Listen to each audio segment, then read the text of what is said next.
Welcome back to our third session on information sharing, the role of media, social media, and citizenship, and how to build community and social capital. And of course, media has become one of these sort of gray terms where I think it means different things to different people, but generally it's all about sharing information, as Matthew says, and building connections between us so that we can move forward as a community. So we have a panel with us here today. I'll introduce them, and as before, they'll each have their 2 minutes, then we'll go to the floor. Closest to me is Rob Calabrese. He's announcer and host at The Giant, but of course you may know Rob as the creator of the web phenomenon, CB If Trump Wins.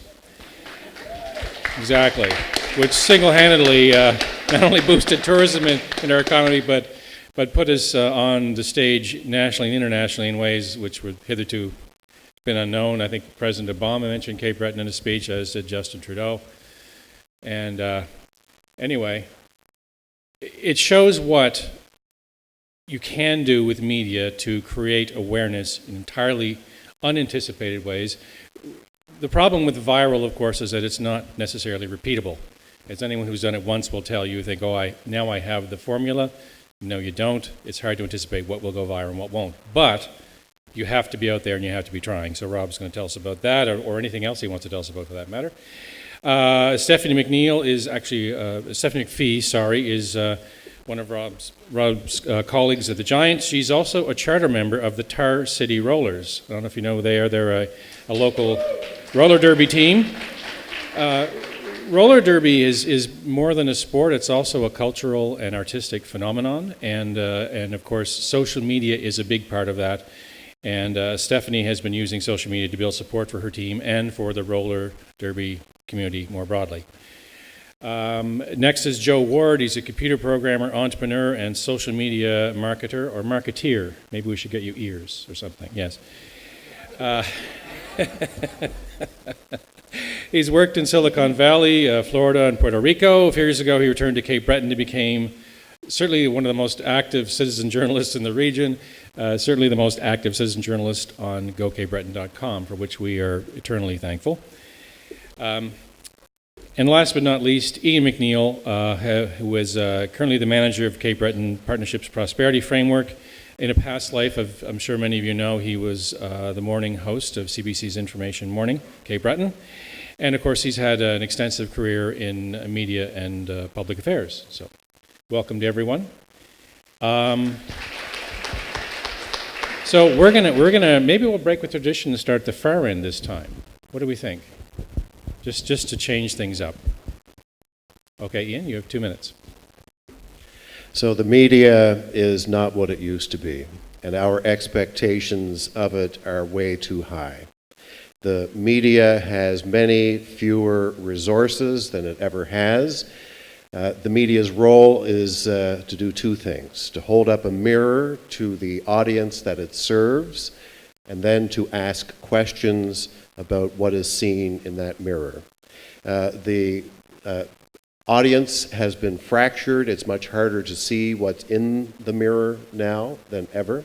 And there are very many fewer people involved in holding up that mirror and asking those questions. Those people have many more demands on them than ever to reflect and to explain what is happening with their audiences. So I really believe our expectations of media are way too high. I also believe that media is holding up, traditional media at least, is holding up its end of the deal in reflecting activity in communities. I think of what Maritime Broadcasting has done for the community group 100 Men in getting out the word on the efforts of that group. Many media outlets will sponsor cultural events like Celtic Colors. We saw the Cape Breton Post and the CBC host a community forum where mayoral candidates had a chance to share their views this week. I believe they're doing what they need to do. I don't believe we in the audience are doing what we need to be doing. That our media literacy is very low. I work with clients to do media training, and I find that many people's expectations of media are way too high, and they don't really understand the rules of maintaining relationships with media. I think we need to look not at being subscribers, but as being members and supporters of media, and I wouldn't mind talking more about that as we continue.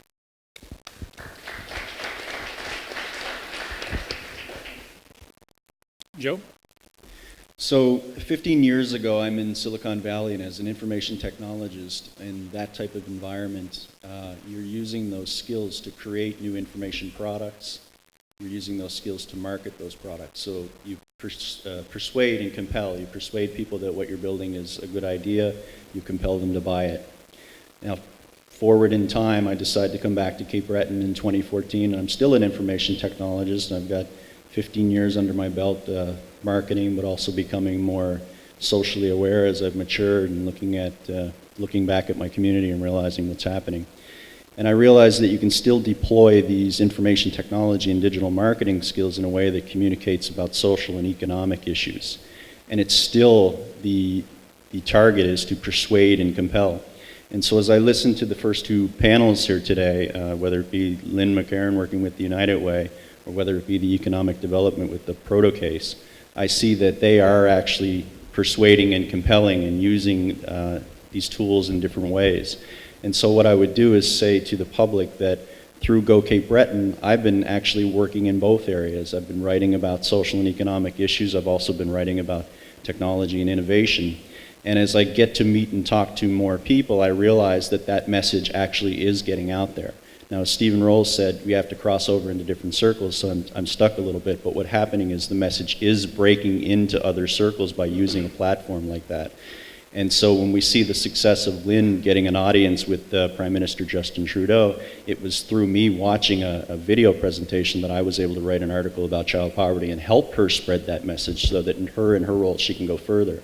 And I think we can do that with both the social and economic issues and also with stuff related to economic development. So that's sort of where I'm at. Let's leverage the tools that we have available like goCapeBreton to do those things, and we can do full grassroots in every aspect. I just want to point out that we did not pay you to say that. We did not pay you to shamelessly plug goCape, but thank you. No, you didn't. It was a voluntary plug. All right, Stephanie.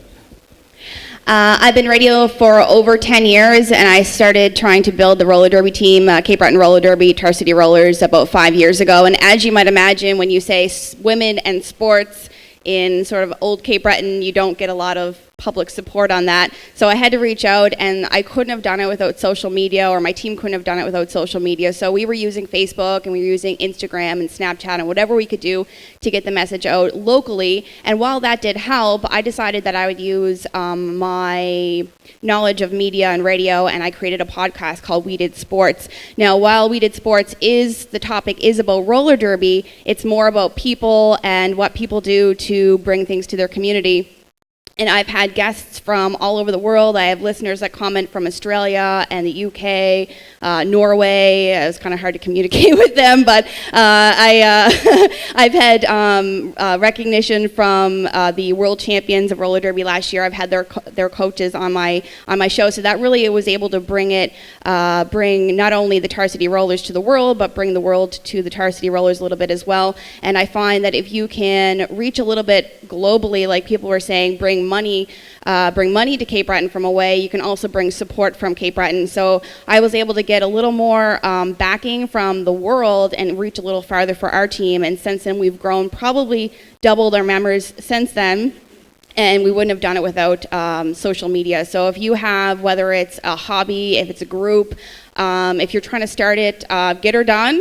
Get her done and just do it because it is possible, and use social media to the best that you can, because it is the best, fastest, and quickest way to get it out there. Use Facebook, make a group, make an event, because you can share it within thousands of people within seconds, and you're not going to get that anywhere else. So if you're really trying to build a group or anything, I highly suggest social media. Use what you have And I'm going to say a final call is to support local sports and recreation, whether it's not even something you're necessarily interested in, like roller derby. But if you support it, it's going to support maybe your kids will want to do it later, maybe your sister will want to do it later, or something like that. So support local community events, even if it's not necessarily what you're interested in, because even that will help the community grow as a whole.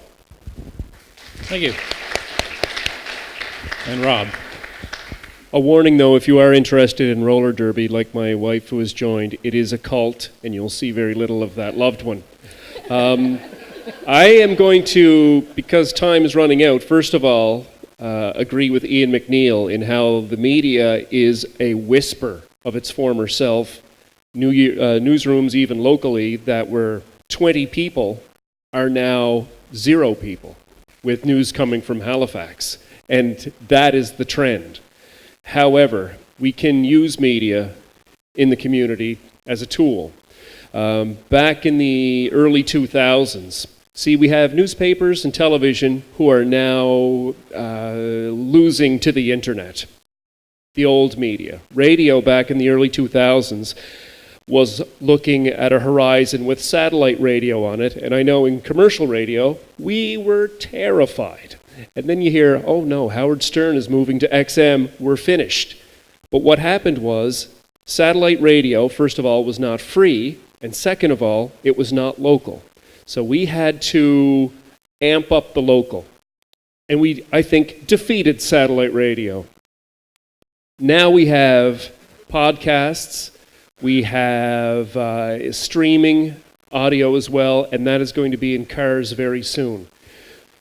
So radio, once again, has to really hang on to local content, where we will be starving for it and not be able to have enough of it.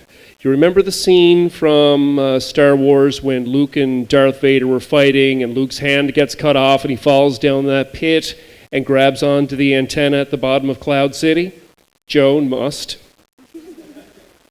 Radio is Luke and the antenna is local content. If it ever lets go from now on, it is finished as a medium. So you can use that to your advantage. Local media of all sorts is going to be starving for local content and will want to hear what you have to say. Thanks. Thanks, Rob. Perfect. And a great Star Wars analogy, too, so that's even better. I have one related story to tell, and it's about... And of course, you've probably been following the success of the Farmer's Daughter ad, where they basically were trying to recruit employees, decided to look outside the region, and they talk about outside the box thinking. They had land they weren't using and said, if you want to come here and move here, we'll give you 2 acres of free land. Well, there are certain people in communities around the world that is astoundingly attractive to them. And so, of course, they got about 15,000 resumes from people all around the world, and there was a family who moved here from, I think, BC, the first one. In the last week, for some reason, that story got picked up by a Turkish daily. And so we started getting, on goCapeBreton, we started getting queries from people saying, I'd love to move to Cape Breton, in very broken English, I'd love to move to Cape Breton, how do I do that? And I saw you on this article, and then we looked, and it was in Cyrillic or something. I couldn't read it, but we've had 3 inquiries in the last week from people who wish to move here, and we passed that information on to the Center for Immigration at New Dawn, because we don't know we're not immigration experts, and hopefully they'll start to connect and make things happen. But it shows the kind of impact, unanticipated impact, that certain types of stories can have if you were able to present a different idea. I mean, that was totally out of the box thinking for the folks at Farmer's Daughter, but that was the result they produced. And that's similar to CB if Trump wins, on a smaller scale, obviously, but still.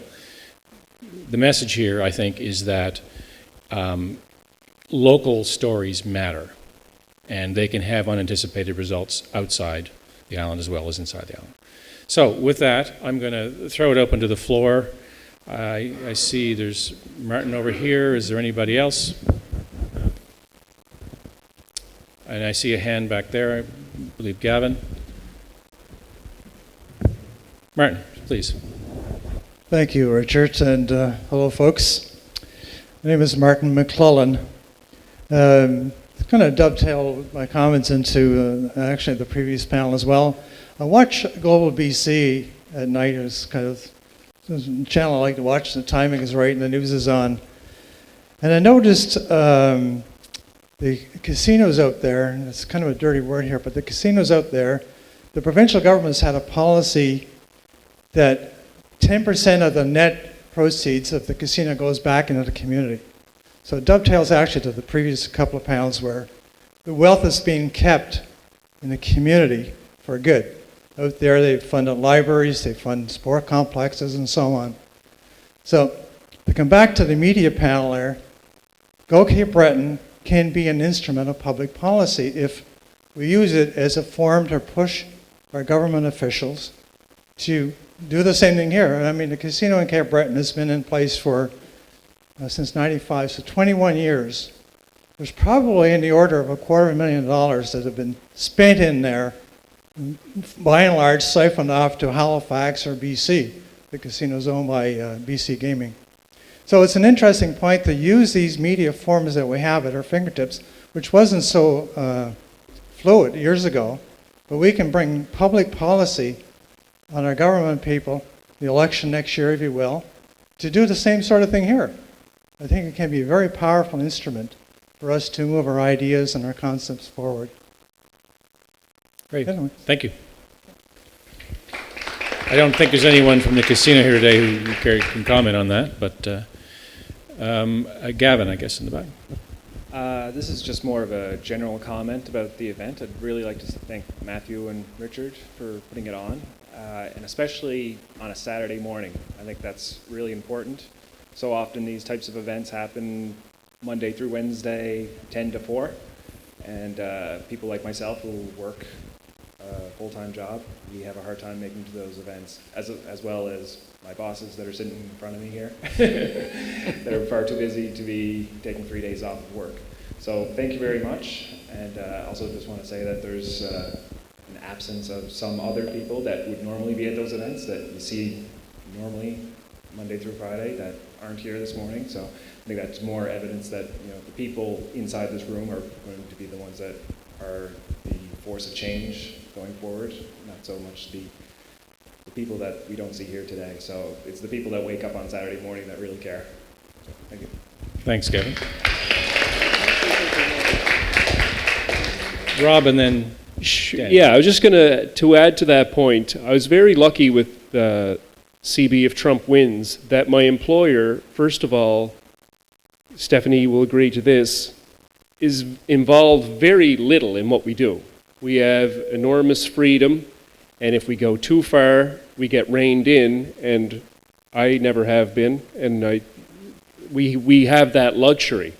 And I know that Danny Hansen from Lewisburg Seafoods, and I know Doug and Steve from ProtoCase allow innovation from their young employees and put them in positions where they have a chance. I'm not saying I'm young, but they give new ideas a lot of weight in their own companies. And if we were to issue a challenge, I would say for more Cape Breton businesses to do that with their young employees and open themselves up like that. Thank you. Thank you. Danny? Thank you. My question is, I'm very new at social media, but I can see where that will keep the story alive and it will grow and the debate will grow. But how can we connect social media to the local radio stations and the newspapers? So when we're doing economic initiatives or any kind of community initiatives like that to create employment and social well-being and connectivity, and to me that's the biggest thing, showing the connectivity between businesses and community groups and the youth and allowing our young employees and managers to grow our companies. How do we keep that hot? How do we keep that out there in the local media, because they just pick it up and drop it, pick it up and drop it, pick it up and drop it.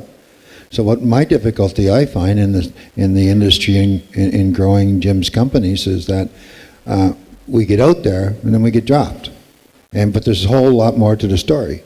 So I guess how can we work social media, this Go Cape Breton page plus the regular media, so that they're working collaboratively as well for the benefit of the community groups to create employment in Cape Breton?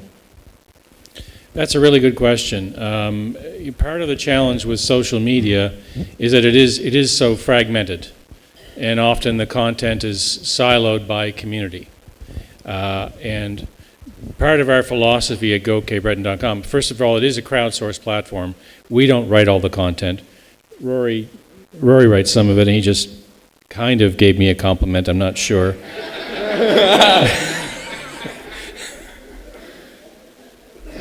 Yes, I empower him. Apparently, I don't manage him enough. But anyway, that's part of the challenge, is that the information is fragmented and siloed. And so with a crowdsourced platform, we have tried to bring as much of those social media together and allow people to embed it within the platform itself. Now, our challenge is still awareness. I mean, we have a big sign on Charleston, I don't know if you've driven by it, but the Empty Bargains window has goCapeBreton.com, finds you everything right across. It's probably 30, 40, 50 feet long, I don't know, and 10 feet high. And people still ask me, well, what's goCapeBreton.com? And I say, well, isn't your office like right across the street from that sign? That's what oh yeah, okay. But anyway, that's still our challenge. It's an open invitation. Anybody can join and post for free and share their content and information. It's a question of getting a critical mass of activity and the political will for not small p political, not big p political, the political will of people to come together and do that and recognize the value in it. That's our challenge. That's what we're trying to do with the platform, with events like this. And through contact. And we've had lots of chats with NewCap, and they're kind of on board as a sponsor of ours. And we've had chats with the casino too, and they're interested in talking to us and how they can enhance their community participation. So that's what we're about. We're trying to enhance community participation. Anyway, that's all I'm going to say on that, because it sounds a little bit too self-promotional. But does anybody else have a comment? Ian, go ahead. So the question is, how do you keep the story in the public realm? It's also been noted that there are people not here on a Saturday. Except for our panelists up here, traditional media will not often be here on a Saturday because they don't have the resources to staff a local newsroom on a Saturday, which is why many people have events during the week when traditional media are ready to staff. I think as far as use of social media goes, if we really want people to take our stories seriously, we must be willing to put our names on them and not be hiding behind anonymity in making public comments. And I believe that we've seen the quality of public discussion decline drastically as the amount of anonymity has gone up. You're not going to get better discussion until people are willing to put their names on it. That's a question we need to be asking ourselves. Am I willing to use a Go Cape Breton and put my name on it? Also, with the decline in resources available to traditional media, even they are using social media to advance their stories. You want to keep it on the public agenda, Danny? You need to become more literate in the ways a journalist works. So you need to understand their needs for content. And we, as individuals, are going to have to become more responsible for generating the content, because journalism used to be about finding out stuff we don't know. Now, journalism has become an activity where a journalist, because of time constraints, has a theory on what the story is and goes to seek confirmation or denial of that theory. It's not about finding out stuff you don't know anymore. So you know the story best. You're the person who has to think. All stories are about people doing something for compelling reasons. We need to look at the activities in which we participate, reflect on our compelling reasons for doing them, then consider the best medium for relating that activity and why we're doing it. And once people have one aspect of the story, then there's always a reaction. There's always another activity generated by that. We're the ones who need to advance that, send out another release, reach out to the reporter. We need to build relationships with media. That is the essence of working with media now. They need us more than ever to generate the content that they share with their audiences. Thanks, Ian. I know Joe has a comment as well. And Is there anyone in the audience? Please let us know. So with me, one of the things I try to do is, as a citizen contributor, I'll say, is to sort of work with the media cycle, but also not to solely rely on it. And without any media attention whatsoever, when you sort of go out and harvest the local platforms like a goCapeBreton or even particular Facebook groups, you have an audience there, so you're not solely dependent on traditional media. There's two sort of ways to work with them, though. When they put a story out and you have a concept, get your idea out in that time when they've created a high public awareness, so you can kind of ride with that and draft them a little bit. But also, if you've composed a story, a typical author or journalist might not want to rehash something that they've already written. That doesn't matter to me. The idea is what is important. So if it comes back into the news cycle, I'm out there on Twitter or social media, I'll share what I've written back to that so that it sort of injects itself into the story. The people that are reading them may see what I'm contributing, and then I'll become a part of that discussion. So it's a lot about persistence, and it's also a lot about just not relying on that media cycle and getting out there. So if today a story goes out and it causes concern for me, and I note that I want to write about that, if I don't get to write about it in the next week, that's okay for me, because in 2 weeks, that issue will still be there in the community, whether or not the media is paying attention to it at that point. So just persistence, working with the media cycles, but also being willing to work outside it and identify platforms that are social media and the people themselves that don't rely on that media. Thanks, Joe. Is it Vanessa? Yeah. One of you. So I have a question about media. I've noticed lately that all of our media are slowly dying a slow death by many little cuts and slices everywhere. And over time, we're losing newscasters, we're losing news people, then our story is not being told. The time that Information Morning, CBC, is actually spending on local news stories gets shorter and shorter every single day. So my concern is that this is happening across all media. If you even watch TV, Cape Breton doesn't even make the news 9 times out of 10, and if it does, it's a fluffy love story. So what I'm concerned about is how we as the public can contribute to the media to ensure that our voice continues to be told in a meaningful way. Does the panel have any comment on that? I agree, and your concern is valid. But what can we do, Rob? Okay, we need to begin by subscribing and buying media. It is so readily available online. I can be a well-informed person and I don't have to pay with the free stories that are out there and online now. So we need to be willing to pay. We need to be willing to buy ads. The most successful community newspaper in Atlantic Canada exists here in Cape Breton, the Inverness Oran. And you can always tell the health of a newspaper by how many ads are in it. And if it has 40% ads, it's a successful enterprise. You will see those in the Oran. People buy ads in the Oran. To comment, and if you want a media outlet to survive, share your stories. Reach out to the media outlet, understanding its needs. If it's more of a feature story, do it early in the week. And if it's more of a news story, get there as quickly as you possibly can.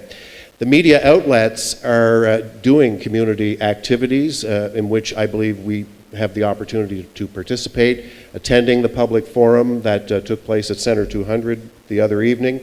Also, I believe that there's an opportunity to provide feedback to the media outlet with your name on it. You can also get yourself invited to their editorial boards, which are held infrequently, in which you may help to set the agenda for public discussion. I think, but we all are so keenly aware of our rights to be heard in the society, but I don't think we're as keenly aware of our responsibilities.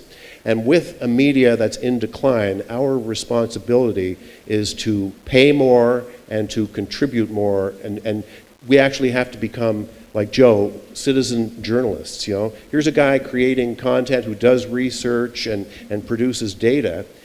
He's assuming the responsibility that goes with living in a democratic society. We can't sit back and wait for the media to take the initiative. It's dying, as you've noted. We have to ask ourselves the question, what may I contribute?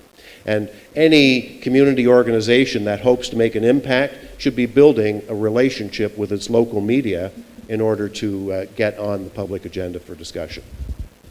Thanks. Joe, do you want to respond to that, and then Andrew?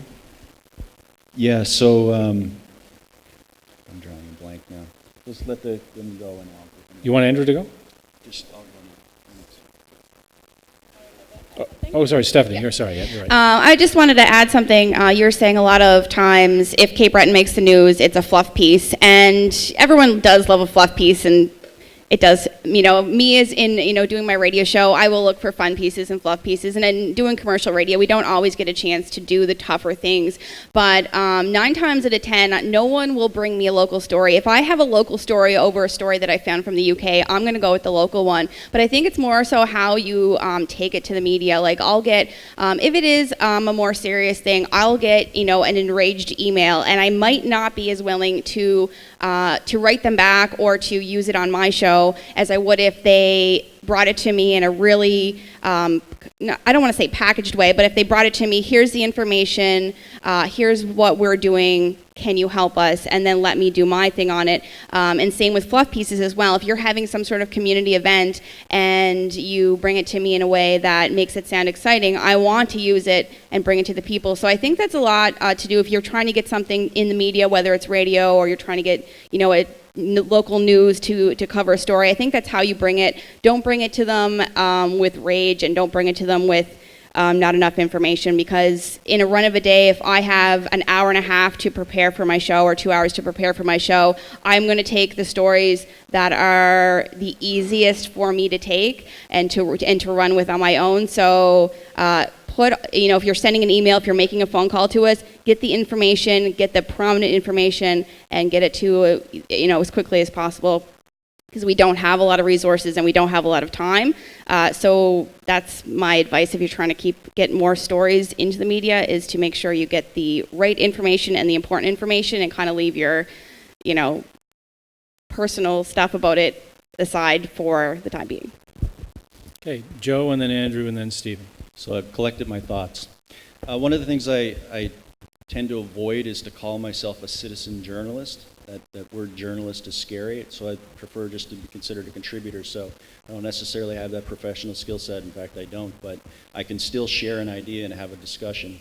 So one of the things is that if you're not about being an author and you're just about having a discussion, you don't care who gets credit for the discussion. And so one of the things I do, if I don't think I can follow up on something quickly and give it the attention that it needs, I'm always pitching it out to local media, whether it's be behind the scenes or open on Twitter and saying, hey, did you see this really important piece of information? I have some data, I'll send that to you. So I'm not trying to protect that information as an author or someone that would say I'm a journalist. I want to share that because the importance to me is to get it out to the community, not to be the one that gets the recognition for sharing the idea, right? And so as a community, that's a role you really have to take if you're really about just contributing positively to the community and not, writing a piece that's going to be recognized as a professional piece. And it's not bad that journalists do that. That is the profession. But pitch the story to people that you think can get the idea out there. It doesn't always have to be you that contributes. Thank you. Andrew? Thank you, Richard. My name's Andrew Brooks. I'm the new publisher and editor of the Victoria Standard newspaper in Victoria County. Thank you.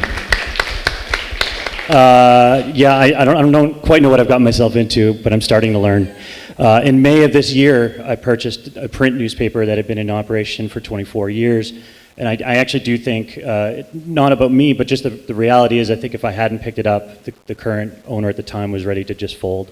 So I'm happy that it's still running. But at the same time, I first of all want to say I completely agree with just about everything that's come out of Ian's mouth this morning. I think he's right on the money in terms of striking a balance between contributors, public contributions to the media, to local media, but also contributing to advertising dollars. It's, I think, not only a necessary, I don't like to use the word evil, because I think actually if we can be promoting local businesses, it's actually a reinforcing relationship. So we're not only saying, we don't want to go outside of local to get those advertising dollars, but we want to promote each other. The other thing that was important is actually in the current issue of our newspaper, we're a twice a month or every 2 weeks. And the current issue in our editorial that I wrote was actually called Stand Up and Be Counted. And it is this issue of getting out from underneath the anonymity of social media and saying, you know what, you have to put your name to it. And I understand, I'm not from Cape Breton originally. I'm less than 2 years here. I grew up in Truro and have been away from the province for 20 years. But I made a conscious effort to come back and be here on the island, partly due to relatives.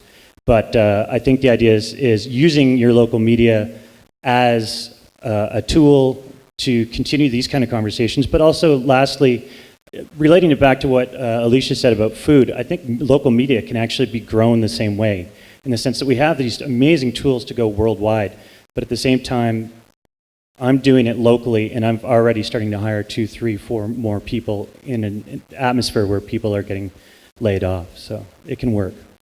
Thank you, Andrew. And Stephen. I think one of the great things about social media, and Joe touched on it, is the recycling. About a year and a half ago, I wrote a simple post about some amazing and wonderful things you could do in Cape Breton, called the Secret Summer Bucket List for Cape Breton. And at the time, it had like 5,000 views, and I thought, oh, that's pretty cool. And I kind of forgot about it. And then the beginning of this summer, I saw one of my friends post it on Facebook. And I thought, oh, that's cool. He dug that up. That's kind of neat. The next day, I got an email from Matthew stating that 10,000 people had viewed it that day. And I think to date, it's over 52,000 people have viewed it since the summer. So it's just because your story is old doesn't mean your idea is old. So, take your time and craft stuff well and make it pertinent. Like, try not to be too specific if you're trying to get an idea out there, right? If you're trying to make a specific point, that's great. But if you're trying to get an idea out there, make it something that resonates, a year from now, 2 years from now, 10 years from now, because you'll never know when something's going to resurface and somebody that never saw it before is going to grab onto it and say, wow, this is really cool. I'd love to share this. Thanks, Stephen. And it's a great point. We refer to that content, of course, as evergreen, because it never really does get old or dry up. And yes, Stephen's, like Rory's articles, are some of the more popular ones on goCapeBreton.com. So I think we're just...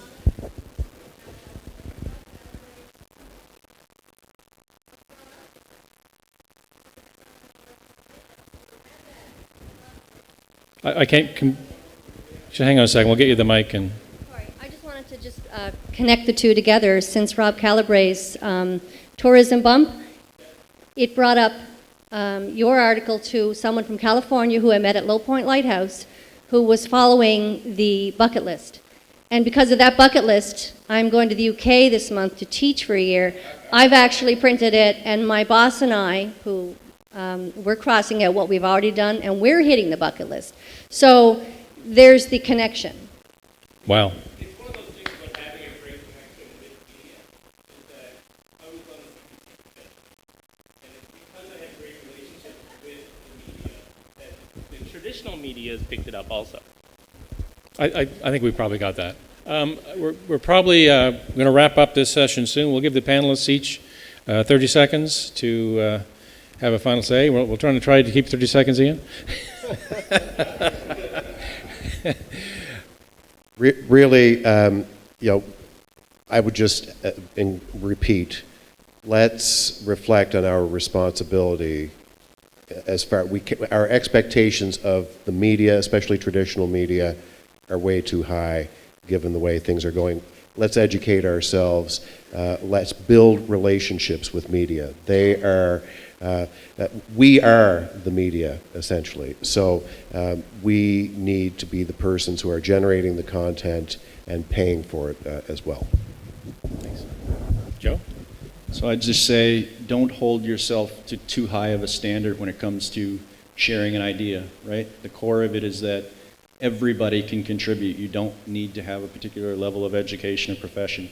put the idea out there. And the standard that you need to hold yourself to is that you do it with goodwill. It's about creating something positive out of that. Now, it may be a critique. It may be something that you need to identify in order to get to the positive, but do it with goodwill, and wherever possible, propose a solution. And if you can't propose a solution, then request one. But put the idea out there so that the people that are out there silently thinking like you have a place to converge. And we can all do that. We don't need to rely on the media, but definitely work with the media, because they amplify that message for us when we get that out there and we're persistent. So that's about all. Great, thanks. I just want to point out a comment on here. It says, what capers always say, what can you do and what can you do? And I think that's really important. If you have an idea and you say, I wish there was something like this in Cape Breton, do it yourself. Don't wait for someone else to do it. It is possible, and be persistent. I know it took my team, Roller Derby, it took us about 5 years to get any sort of success at all, and it was a lot of work. But don't sell yourself short. If you want something to happen, you can make it happen. And I'm sure there's a lot of people out there that are thinking exactly the same, just like you said, that are going to jump on with you and work with you. So use social media, find those people, and go from there. And you could even say, get her done. Okay, Rob. Yeah, I agree with Stephanie. One thing that we can do here, this may sound a little bit athletic shoey, but just do it. If you go somewhere else and you see something and you think, you know what, I wish we had that in Cape Breton, do it. Because the media would love to hear your story. Stephen Rolls and I, with help from Rory Andrews, heard of this concept called an escape room. Wouldn't it be great to have one in Cape Breton? So do it. I bet that's how the roller derby started. That's how Lumiere started. I dare say that's how Highland Arts Theatre started as well. People will join on. Nothing kills me more than a sentence that starts with, I wish somebody would. That drives me insane. So the media will help you, especially if you're working to do something in the community. Okay. I'm also terrified of the phrase citizen journalist. I'll just put that out there. Because when you read something in the Victoria Standard, that is adhering to a set of journalistic principles where something on BuzzFeed or Facebook is not. Okay, thanks, Rob, for that cautionary tale. I'd like to thank our panel for coming here, Joe Ward, Stephanie McPhee, Rob Calabrese, and Ian McNeil. Thank you very much for helping us with this session. Another short break, and then we'll try and get back to close to being on schedule as possible. Thanks, everyone.